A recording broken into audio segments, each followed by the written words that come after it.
Communist party Soviet యూనియన్లో యుద్ధాన్ని గెలవడం ద్వారా, యుద్ధం ముగించడం ద్వారా మనకు స్వతంత్రం ప్రాప్తించింది.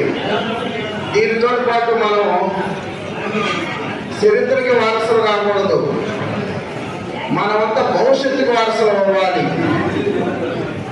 భవిష్యత్తులో మన మీద ఉన్నటువంటి కర్తవ్యాలను గుర్తు చేసుకోవడానికి ఈ 100 సంవత్సరాల చరిత్ర మనకు అవసరం. భారతదేశంలో భూస్వామ్య వ్యవస్థ ఉన్న కాలంలో భూస్వామ్య వ్యవస్థల్ని బద్దలు కొట్టి ఈ దేశంలో సంస్థానాలను ఓడించి, రాచరికాలను ఓడించి ఈ దేశాన్ని 200 సంవత్సరాలు పరిపాలించినటువంటి బ్రిటిష్ వారిని తరిమి కొట్టడానికి తప్పటడుగులో ఉన్నటువంటి కమ్యూనిస్ట్ పార్టీ మొదటిసారిగా ఈ దేశంలో సంపూర్ణ స్వతంత్రం కావాలని నినదించినటువంటి ఎర్ర జెండా ముందు పెట్టే ప్రతిపాదించారు.